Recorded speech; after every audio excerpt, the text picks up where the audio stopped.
RPOs today, and make sure we can get that up and going. Tell me about upcoming season. What are we looking at? Upcoming season, we're looking at, so we start August 14th. That's when we start camp. First game is Dean College. We're scrimmaging, and we're also scrimmaging MIT this year at MIT, so that'll be fun. Oh, cool. Going into Boston and everything. But it's going to be an exciting year. We got a lot come back, had a good spring and everything, so a lot of excitement for sure. MIT is an interesting school because how hard it is to actually get in there, and then they get pull kids from all over the country. So it's an interesting school to study as far as like how, because they do well some years, they do bad some years, but it's all about who they're able to pull, and just keeping up the grades there too is pretty tough. So yeah, exactly. Big credit to those kids. They'll always be smart and disciplined. Yeah, right. Yep. For those that are just tuned in now, we're just getting some things ready on the back end. We're going to be talking about RPO tags from multiple sets and just ways you can implement it into your offense. So we're going to get started in just about a minute and 15 seconds here. How's Coach Shaw doing, Mike? He's doing great. Coach Shaw, tell him we miss him here. Got the promotion of football, head of football operations now. Good. He's a great guy to run your program too and make sure everything's set. Yeah, exactly. Exactly. All right. 117. Send it. Good. Okay, so we're all set there. When do you guys start camp this year? So we start the second week of August this year. Oh wow! I still think it's way too late, but it's just the rules in Massachusetts. You can only start, at certain times. So I mean, it's crazy we don't have spring ball. I mean, that's a talk for another time. But it's just crazy to expect, kids to start thudding. Hey, you have 2 weeks to fit a helmet on and get ready to go. It doesn't make much sense. But like I said, talk for another time. We're gonna get started here. Just about 15 seconds here. We have Mike Pina on. I'm Chris Haddad. We're going to talk a little bit about RPO sets. It's going to be a quick one tonight. I think we have about 7 slides. We're going to try to talk as much detail as we possibly can, but it's going to be just a good refresher for people that are looking either to implement RPOs into their offense or just ways that you can make a small tinker into your offense if you're a high percentage zone run outside zone team, inside zone team, to be able to add a little wrinkle to your offense. So we're going to get going in just a minute here. I'm just going to grab one more thing.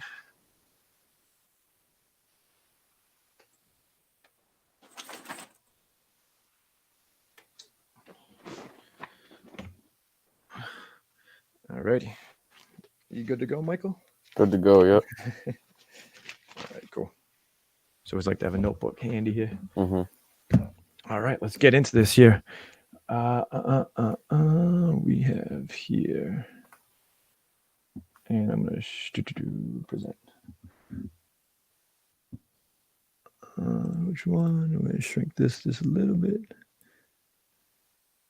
And transition. Okay. All right. So before we actually dive into anything here, we have to give a shout out to our sponsors here. So our shout outs, our sponsor is Team Builder. So for those who don't know what Team Builder is, they provide strength and conditioning software to more than 500 high school programs nationwide, as well as some NFL teams. Whether you write your own programs, have a full-time strength coach, or you need strength programs, Team Builder can help you out. It makes the weight room more efficient, more accountable, and smarter as far as measuring your team's progress.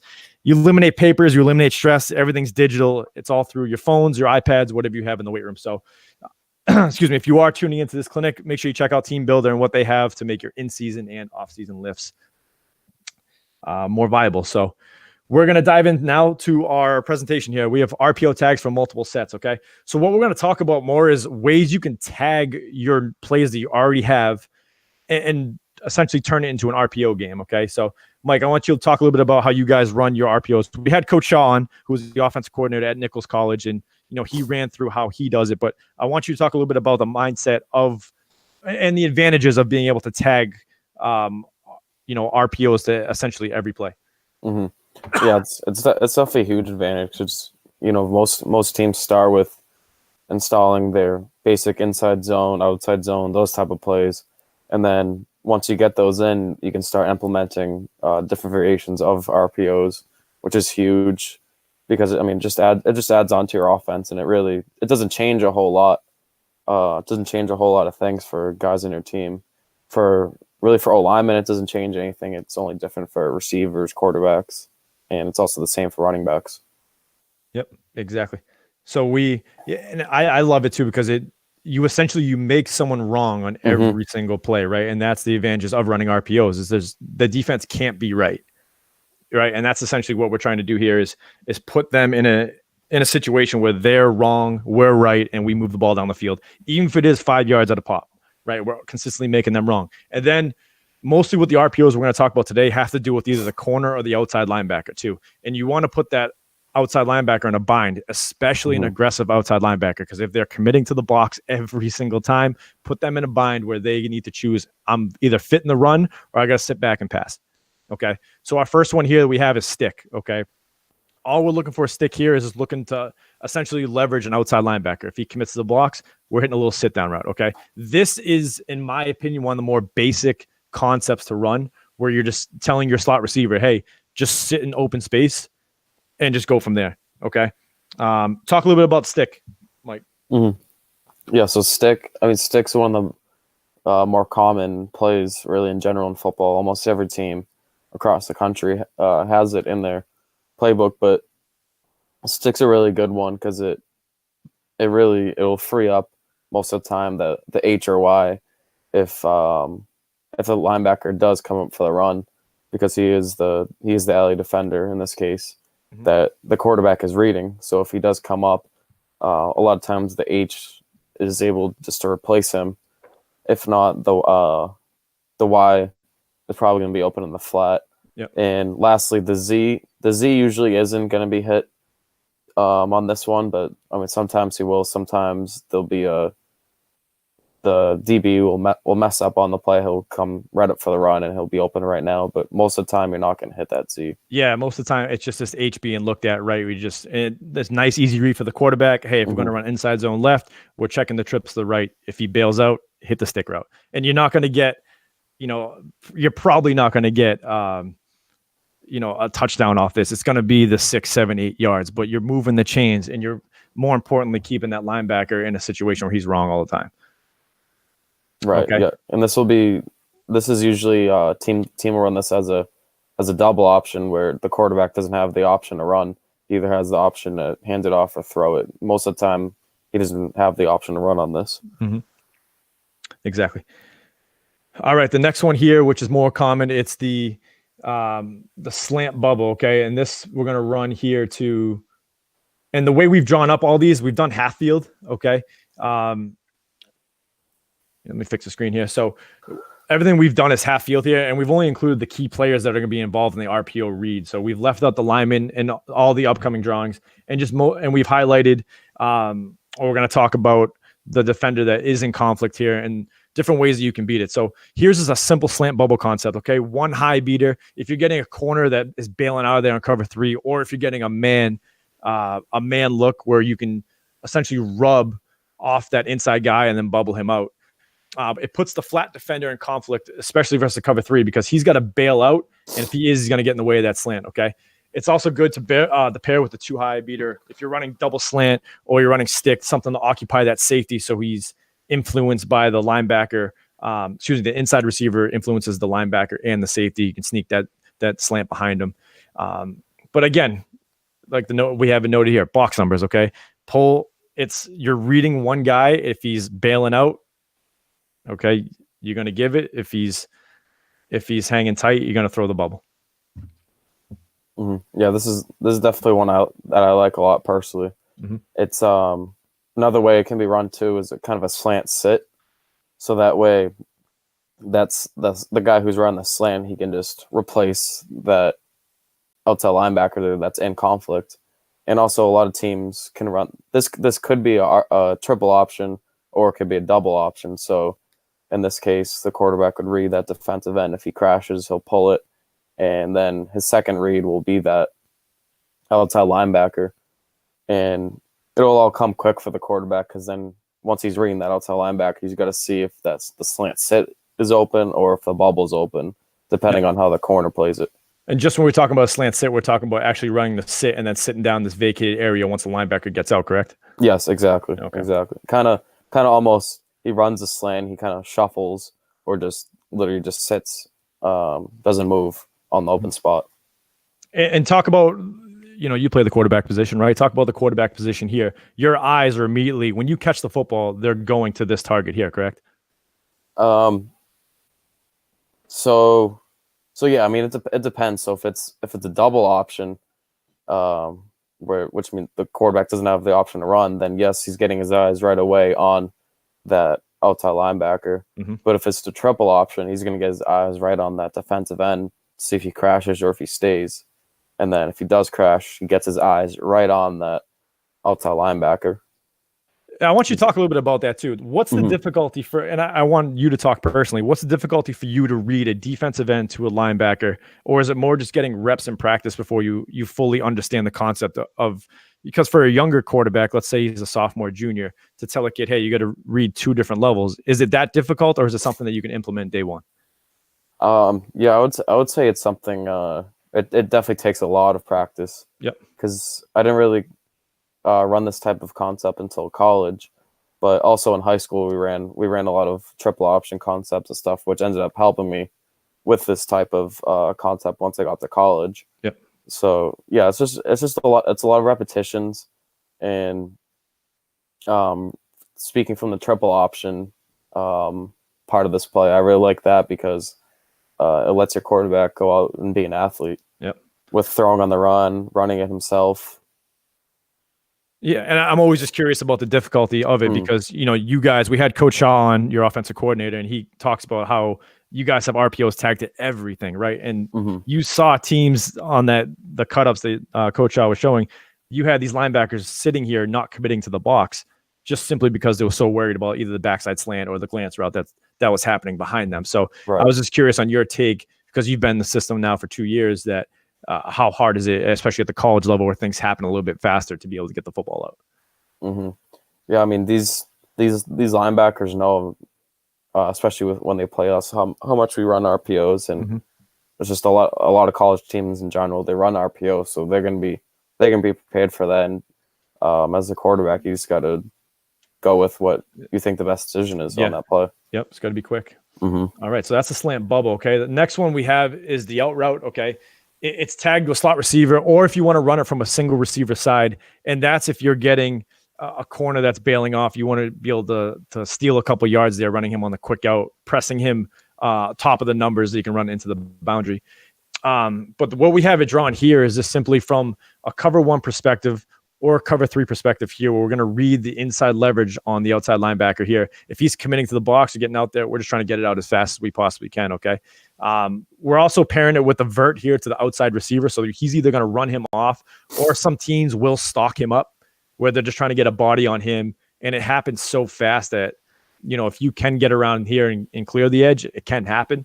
But for us, and what we're trying to do here in this picture here is just try to use his leverage against him, right? Especially if you have a linebacker that's cheating or a little bit aggressive to the box, just get it out to him in space, let him run. Right. And it's kind of like I was saying, talk about for stick with the vert. You're going to be less likely to throw that on this play unless the corner aggressively comes up to play that out, or he comes up to play the run. And then another thing from the quarterback's really got to get it out quick to that out, because the corner can get a quick read on it and have a kill shot on that out guy. Yep. On the guy catching the out. Yeah, and this is why we talk about stocking up this corner here, because if you do get a team that does play a heavy amount of palms coverage or anything that you rob the number two guy here, he's off as soon as he sees that out, and that's where you can get a little bit of trouble here. So teams that do play a heavy amount of palms against, whether it is a 2x2 set with a 2 high safety look. I know we have a 1 high safety look here, but if you do get a team that does play, maybe their palms on this side and man in the backside, or whatever it may be, you might get someone that hops on this out here. So it's just a different variation. We have them running off here. You can stock them up, like I said, just to be able to steal a couple yards here. Yeah, and if they are in that too high palms look, you can take advantage of that corner playing it aggressively. You can throw a hole shot in there quick to the outside receiver, in between the corner and the safety, for a quick 10 to 15, 20 yards around there. Yeah. Now, do you guys run any of that, like the bang 9 route here where you're trying to hit that whole shot as far like from an RPO standpoint, or do you find it takes too long to get there? No, yeah, we do run that. It's just something where the quarterback has got to get it out quick. It's a quick read, like it happens really fast. That's something else that takes a lot of reps, especially with the whole shot. You gotta know how to throw that, or else you'll get a guy killed or it'll be a pick. Yeah, you'll get his head taken off for sure. But yeah, I mean, sometimes you will go to it, so you definitely got to be prepared for that. Exactly. All right, moving on here. Okay, so here's the glance route. I've known it as glance route. I believe you refer to it as the glance route as well, right? So yeah, I've heard speed post, I've heard skinny post, I've heard a quick post, whatever you want to call it here, but we're going to refer to it as the glance route here. It's a post route, and this is where this route is a little, in my eyes, at least from a defensive standpoint and from an offensive standpoint, it's tricky, right? Because you need to, and I'll let you speak on a little bit more because I know you're the king at running this here. You want to it's essentially a window shot, but you need to be quick with it because this route takes a little bit more time to develop. And when people see RPOs and they see linemen getting downfield, it's usually on some route like this where they're pressing vertically to try to get as far down as they can. But essentially what we're trying to do here is fit this window here to an over aggressive safety. So if you get any teams that like to play, like I said, they're like cover 4 with aggressive safeties, or they like to move coverages, and we want to read this safety here. But essentially what we're trying to do is we have to get inside leverage here, right? Because if he doesn't win inside here, there's really no point, right? Right. And then what we're trying to do is we're trying to attack this blind spot of the safety as he comes sneaking up. We're going to chase the space, okay? And another note we have here too is this: we need to game plan and ID the coverages on what the safety is doing. Is he cheating more towards the box? Is he fading out this way? But I want you to talk a little bit more about how you guys run your glance route, and maybe some hidden tips that you guys that you have learned over the years of throwing this route. So yeah, I mean the glance route is it's not exactly run how it's drawn. It's kind of one where it depends how the defense is playing. So it could really be run in a few different ways. And it's something that's going to be, it's not going to be deep. It's not a long developing play. Yeah. And it's one where the quarterback still has to get out quick. It's not like he can ride the running back's fake, take a 3-step drop, and then throw it. It's got to be he has to ride the running back, and then right as he finishes the fake, he's got to be able to throw that either behind the safety, or before the glance gets the opposite safety. Yeah, talk a little bit about the safety too, because I've seen film of you actually throwing this route. So you're reading if he comes up here and if he sticks the hole, you're trying to find this window here. Now, what if you pull and you're in trouble? Okay, and he doesn't. I mean, essentially like any RPO. We'll get to that stuff. Like, what if you get to that oh crap moment where you got to hold on to the football? But I guess 2-part question. One, have you ever been in that oh crap moment where you need to get the ball out, so you sail it high just to get it out of your hands? And part 2 is, what are you exactly reading on this safety here? So first, what I'm reading from the safety is kind of like how we were talking about. If he comes flying up to play the run, I'm just gonna replace him. But if he's kind of in that in between stage where he's hanging out back there, then I'm gonna hand it off. Like when in doubt, hand it off. Yep. And then obviously, if the ball snapped and he bails, that's got to be a handoff. But then, so then for the oh crap type of moment, the quarterback pulls it and realizes that he made the wrong read. In that case, say if you're closer to the end zone, just throw it in the back of the end zone, or if you see green grass in front of you, take that. When in doubt, be safe with the ball. You don't want to force in the glance throw there if you make the wrong read, because I mean, that's only bad stuff will happen there. Yeah, especially in a 3-by-1 concept, right, where he's running upfield and he's running this way and the whole line's moving this way as well. If he catches this, it's a money house call, because he ain't coming back. That's for sure. Yeah, exactly. We We got a comment here. Would work better if the running back is on the right side because the safety is going to play up. That's a good call. So Albert _ IMO just had a comment here. Would work better if the running back is on the right side because the safety is going to play up. I agree. Yep. Because as we're getting cross action here, the running back's getting, the safety's getting run action to his face. He's going to want to come up and you'll be able to hit that. So it's a great point by him. Okay. Next one here.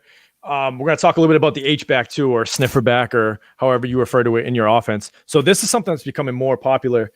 I've seen Oklahoma run it a ton. They run it with the out as well as the vertical route, which we're going to get into as well. But here it's just, if you do run a lot of zone read where you leave that D end alone and you have an aggressive linebacker, you can essentially bait him. And I know defenses too, right? The term is if you're unblocked, you're reading it or you're looking down the line of scrimmage and you're trying to wrong arm it, right, to make it hop. Well, if you're trying to wrong arm this, you're going to let the H-back run free into the flat. So this route here is, like I said, for H-back, or if you do use a sniffer, it's mostly used to option the D end. Okay, you can read the flat defender as well, which is in this case would be here. And it's run from either the same side or off split to evade the defensive end here. So like I said, this is a great way to hold that defensive end and to hold that linebacker too, especially if you run like a ton of split zone, or if you do run a lot of kick out with the H-back too. This is just a good way to bait them and then get them out there. Yeah, exactly. That's a great way of explaining it, because it looks the exact same as split zone, and then all of a sudden, instead of the H blocking, now he slips out into the flat. That's something that's tough for defense to be ready for. Yeah, especially if you're getting hammered by the H-back all game too. And now you're bracing for it, and then he leaves you alone. He's out there. So again, we drew it here with the glance route in the backside here. You can stock up this corner as well if you're trying to get him into free space. But the big read here is just read the end, and it's all about getting numbers and making sure that if he's not going to commit to the box, or if you want to read him as well, if you're confident in that 2-level system, read them both. And if he's going to hang in the box here too, hit that H-back. But if he vacates the box and the DN sits, hand the ball off all day. You have numbers all day. So that's the H out route too. You can run it from either side. We run it from across the formation here, just because if you are a team that does run a little bit of split zone or does run with that H-back kicking out, either like a power or any sort of belly, this would be a good complement to that. Yeah, exactly. And this is another one too that can also this is drawn up as a triple option or double option here. Yeah, it could be either. Okay, yeah. Yep. Yeah, so that's what I was gonna say. It can be one that can be either. Yep. And once again, I like the triple option out of this because it gets your quarterback on the move, on the run. I know the Seahawks do it a lot when they had Doug Baldwin. He would actually be the underneath guy because he's a smaller receiver, so he would get lost behind the line, come underneath, and get Russell Wilson on the move to either throw to Doug Baldwin in the flat or take off himself. Exactly. Yeah, this could be run with an H. This could be run with the Y. It doesn't really matter who you have here. And, all we're trying to do in this presentation is give you ideas that you can implement into your offense. So, yeah, if you want to run a double option, triple option, read the end, read the linebacker, stock him up. It's just different variations here that you can run. Okay, and then the last one, which we have here, I believe is the last one, is the H seam. Okay, and this, again, Oklahoma and Lincoln Riley has been notorious for running this and to being able to get their H-back loose into the middle of the field. We drew this against a too high look. As you have them breaking off into the middle, you can hit that vacated zone, or you can have them run the go route if you are getting a safety that's committing to the box to be able to work the seam there. But essentially, it's the same concept. You get him in an H or a sniffer alignment, and you get him lost in here. And this is where, it looks like he's fitting for a run fit, but then he sneaks out the backside here. So in most cases, you're reading this linebacker, and as we have here, if he's going to fit the run, let's throw the ball. If he's going to pass drop and hang back, let's give the football here. And it's all based off of the linebacker read post snap. But it's a great way that if you do utilize an H-back in your offense, just to get him, especially if you're running a lot of zone to the same side as the H-back, it's a great way to get him lost in space too, and to be able to hit him free. Like I said, Oklahoma runs a ton of it where they get guys wide open running down the field. It's a great goal line play as well. If you have, it's a great red zone play. We can get a tight end loose in the middle of the field. Yeah, and once again, once again, like how we were talking about in the last one, especially with the H-back, if he's blocking a lot, either in previous games or during the current game, then all of a sudden he slips up behind the linebacker. That's tough to play for the defense. Mm-hmm. Yeah, and especially if because a lot of ways that teams try to stop RPOs is just man up across the board, right? And just play good on good and just hope that, your guys can cover their guys, right? Mm-hmm. But all we're trying to do, like I said, is make this linebacker wrong. And that's really the theme of this presentation, is just make them wrong. Okay. Make them uncomfortable, make them play man coverage, right? Because no one really wants to play man coverage all the time. Okay. If you can sit back in a zone and have your guys be fresh and not have to chase receivers around the field all day, that's ideal. But if you are a highly aggressive team and do like to play a lot of man coverage, these are just different ways that offenses are beating defenses now, and different ways you can adjust to it. But, from an offensive standpoint, I love this personally because it does let, H-backs, tight ends, you can run this from a Y where he's on the line of scrimmage, attached to the line of scrimmage, and just sneak him through the middle of the field as well. So there's different variations to run this. We called it just an H seam, but just a way to get him vert and hopefully break or split the cover two here. Right. Yeah, and I know some people will call it maybe like a H or tight end pop pass almost. Pop, yeah. That's what it looks like essentially, right? Yeah. But it really it has that RPO element built into it where you're making this guy wrong all the time. Because most of the time here, especially if you're playing a 4-2-5 or your inside linebacker is your most aggressive guy, right? So make him wrong, make him second guess. Okay, they just hit 2 pop passes for 20 yards. I'm going to hang back on this one a little bit, and it makes an aggressive player really scale back his playing style. Yeah, that's what you want as an offense. Absolutely. All right, and I believe that is the last one here. Okay, cool. Yeah, so that's our presentation on RPOs. If any coaches watch right now have any input, we'd love to hear it. If you want to tweet us, DM us, whatever it may be, we'd love to hear more about it. We want to continue. I want to make a part 2 of that presentation there as we continue to evolve and continue to keep learning, about the RPO game and as how much it's changed in the past 3 years. I mean, Mike, you could probably speak for it too, like how much your offense has evolved, especially over the past couple of years. Mm-hmm. Yeah, I mean, it's obviously it's a huge thing in college football, NFL football. It's really only started to be a huge thing, I would say, probably since 2007, and especially in the past couple of years. I think you can really see that how big they are, how big it is in today's really world of football. Yeah, offensive innovation. Yeah, Mm-hmm. Mike, we did have a question that came through here. If you do run, and I'm gonna give this question to you. If you do run a second level RPO out of 10 personnel, whether it be a 2x2 or 3x1 set, do you block the backside DN or do you leave him unblocked? Most of you're gonna want him to be blocked because if your quarterback pulls it, he's probably gonna get smacked pretty hard on that. Yeah. So all right. So when you say you read DN to linebacker, I assume that's what the question means by second level RPO. So so you would essentially leave the backside DN unblocked. And when I assume the question means backside, where if you're running inside zone to the right, you're leaving that left defensive end unblocked, which you would because you're reading him essentially, right? Right. So yeah, I mean, it's like what we were talking about earlier. If he crashes, you're going to pull it. Yep. If he stays, you're going to give it. I don't know. Is that? Yeah, they want to know at least. Yeah, they want to know. Okay, so now you leave him unblocked. That linebacker behind him. If you're going to RPO him, are you leaving that DN still unblocked? Yes. So it's a second level. Leave him unblocked, then read the linebacker. Yeah, exactly. That's what we were talking about. That's okay. That's what we were talking about before. Yeah, about having that hard level from a high school kid to go here to here. Yeah, because if you don't block him, essentially you're losing a player in the run fits. Right. If you do hinge up on the backside. So hopefully that answered your question that came in. Rather than that, that's all we have for you guys today. If there's no more questions coming through, which I don't believe there is.